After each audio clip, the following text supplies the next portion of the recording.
Nanghihinayang, humingi siya ng tawad at sinabing babalik siya mamaya.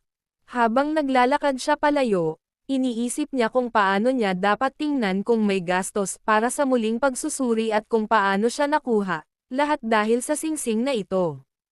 Sinasalamin niya na dapat ay ginagamit niya ang kanyang oras sa pagsusulat, sa halip ay napagtanto na maaaring siya ay nabaliw. Sa anumang kaso, sa maraming tao sa paligid, naramdaman niyang kailangan niyang kunin ang kanyang sarili para mabilis siyang makapagsulat ng maipapadala.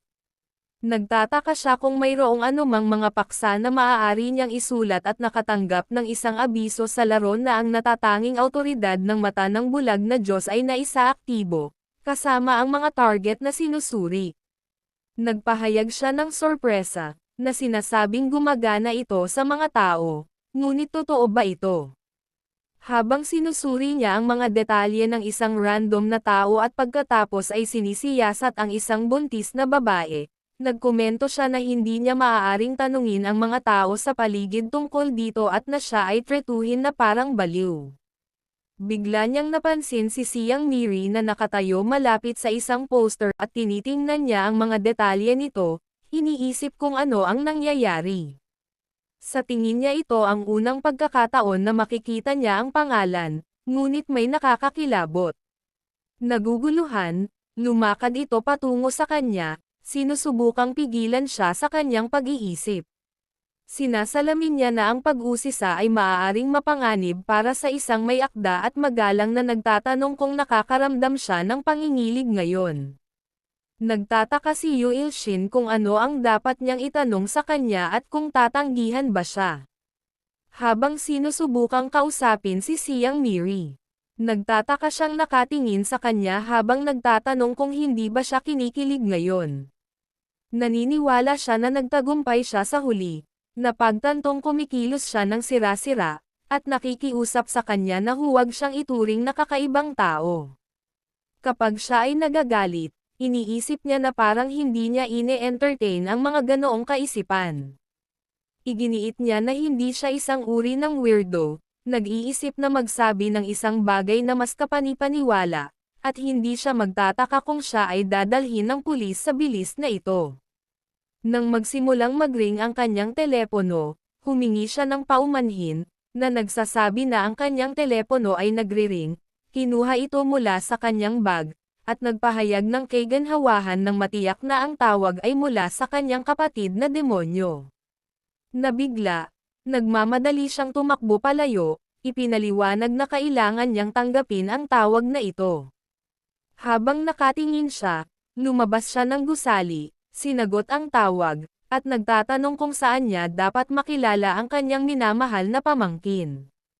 Seryosong tumugon ang kanyang kapatid na babae, na napansin ang kanyang maliwanag na kagalakan sa pagbanggit ng pera, at hiniling niya sa kanya na huwag siyang tretuhin na parang isang walang trabaho na loafer. Siya ay nagtatanong kung siya ay itinuturing na isang walang trabaho na loafer dahil lang sa gusto niya ng pera. Inamin niya ang pagsasabi sa kanya na huminto at binalaan siya na huwag muna bago ibababa ang tawag. Huminga siya ng malalim, nakahinga siya ng maluwag na hindi siya na-dismiss sa kabila ng pag-aaksaya ng oras sa muling pagsisiyasat, iniisip niya kung makakayanan pa ba niya ang isa pang round bago pagsusulat. Maya-maya, nilapitan niya ang kanyang pamangkin na si Sang-yeon sa isang park na matamis na tinatawag siyang tito. Namangha siya sa pagiging cute nito at nagtataka kung paano na ipanganak ng kapatid niyang demonyo ang gayong anghel. Nang tanungin niya kung ano ang ibig sabihin ng madilim na kasaysayan, naalala niya ang Sangmuri at binanggit na may ganoong bagay sa kanyang na-update ngayon. Tinanong ni Sang Jung ang term update at tinanong kung ano ang ibig sabihin nito. Pinag-iisipan niya kung paano niya mapipigilan ang pagkurot sa malalambot nitong pisngi, ipinagpatuloy ito, at sinabi kung gaano siya kakyot. Gayunpaman, hinayla niya ang kanyang mukha palayo, ipinahayag na napupuot siya sa kanya, at sinabi sa kanya na huwag gawin iyon. Sa pagtatanong kung ilang beses niya itong sasabihin, humihingi siya ng tawad, inaamin niyang nagkamali siya. Samantala, nagalit siya sa kanya, at naiisip niya kung gaano kahirap para sa kanya na pigilan ang pagkurot sa mga malalambot na pisnging iyon. Gayunpaman, kinikilala niya na higit niyang hinahamak ito, at kapag nagagalit siya, malamang na manatili siya sa ganoong mood nang hindi bababa sa 1 oras. Pinag-iisipan niya kung ano ang dapat niyang gawin. Ngayon, muli niyang isinaaktibo ang mata ng bulag na Diyos, sinusuri ang mga detalye nito para sa pagtatasa. Matapos makumplito ang pag-scan, nakuha niya ang lahat ng kanyang mga detalye at itinala ang isang pangungusap na gusto niyang kumain ng chocolate ice cream cone. Iniisip niya kung ano ang gusto nitong kainin, ice cream o isang chocolate ice cream cone. Tinanong niya siya kung dapat silang bumili ng ice cream. Sa partikular, isang matamis at masarap na chocolate ice cream cone. Ibinaling niya ang kanyang mukha sa kanya at ipinakita ang kanyang pagsang-ayon na pumunta para sa ice cream. Pagkaraan ng ilang sandali, nakarating sila sa isang tindahan ng ice cream kung saan mainit na tinanggap sila ng sales girl at nagpapasalamat sa kanilang pagbisita. Sangyon, sabi ni Tito. Gusto niya ng chocolate ice cream cone. Itinuro niya ito, sumang-ayon siya, sinabi na siya ay tama at siya ay magbabayad. Inaabot niya ang ilang barya sa tindera at humiling ng 2 chocolate ice cream cone, pakiusap. Bigla niyang dagdag, hindi, pakibigyan siya ng isang chocolate ice cream cone. Tumugon siya, hinihiling sa kanya na maghintay ng ilang sandali, kinuha ang mga barya, at sinimulang ihanda ang kono. Tumingin siya sa kanya at sa tingin niya ay napakaliit nito. Iniisip niya kung diskriminasyon ba ito dahil barya ang binayad niya, kahit na ito ay para sa isang bata na magiging bahagi ng kanilang kinabukasan.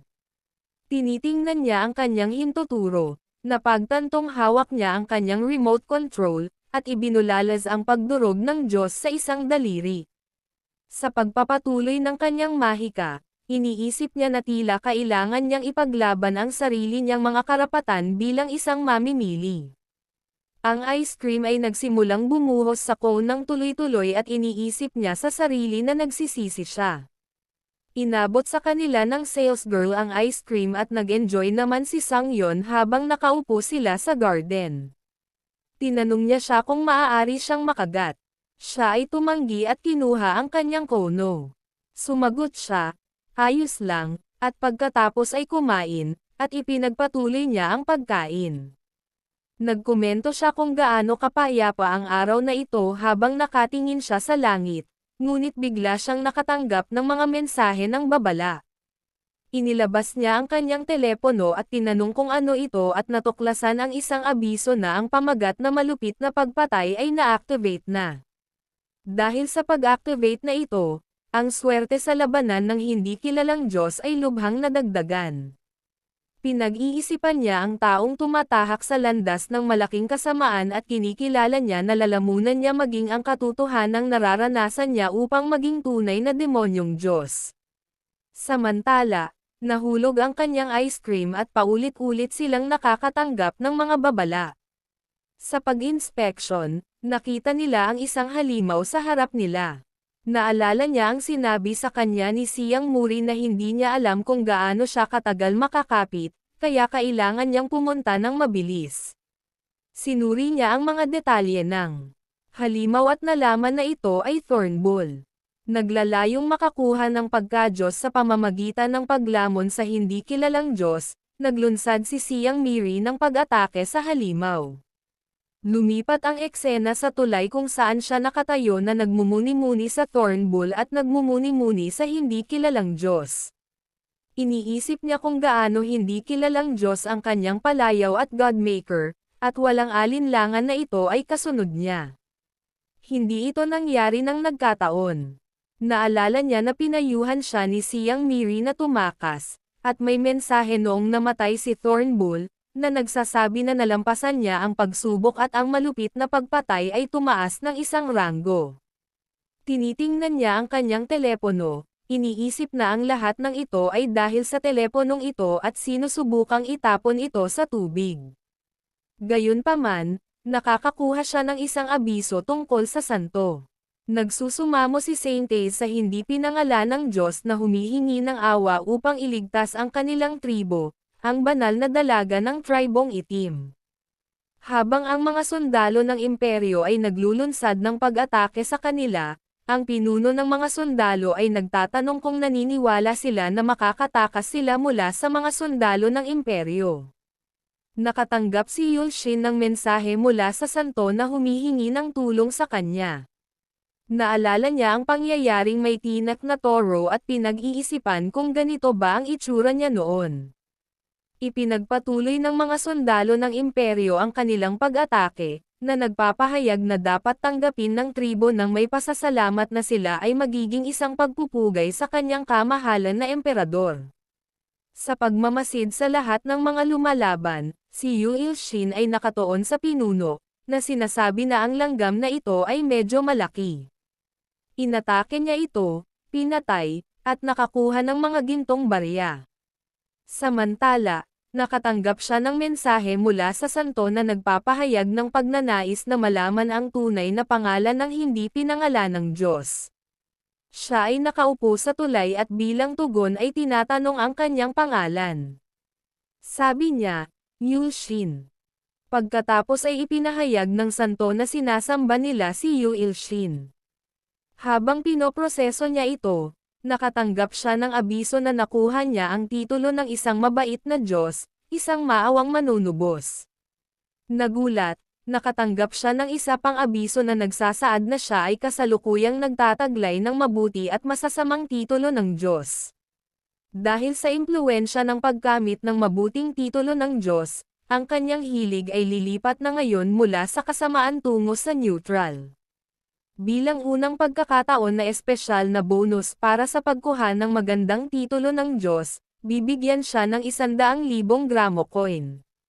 Natutuwa siyang makita ang 100,000 na barya at napagtanto niya na sa kabuuan ay mayroon na siyang 108,700 na barya. Sinusuri ang tindahan ng mga Diyos, pinag-iisipan niya kung ano ang bibilhin ng baka para sa pagpapala ng lumalagong Diyos, na nagkakahalaga ng 1,000 gramo na mga barya. Tuwang-tuwa, binili niya ito, ngunit sa kanyang pagkabigla, nakatanggap siya ng isang pisikal na bote. Nalilito, binasa niya ang mensahe, sinusuri ang item, at habang sinusuri niya ang detalyadong paglalarawan, napansin niya ang isang reference sa mga likido sa katawan na nag-aatubili sa kanya na bumili ng higit pa. Pagbukas ng bote, sinabi niya na wala itong amoy at nagpa siya na inumin ito. Sa kanyang pagkabigo, natuklasan niya na ito ay isang inuming pang-enerhiya lamang, pakiramdam na nalinlang at nagtatanong kung ito ay isang scam. Gayunpaman, napansin niya ang huling linya ng paglalarawan, na naghihikayat sa kanya na bumili ng higit pa, at sa pagkabigo ay nagpa siya siyang sumunod, uminom ng malaking halaga. Pagkaraan ng ilang sandali, siya ay nadidismaya at napabulalas na walang nangyayari. Biglang nakahiga, nakatanggap siya ng notification na tumaas ang assimilation rate ng Godmaker mula 0% hanggang 5%. At ang kanyang likas na kakayahan ay lumakas ng naaayon.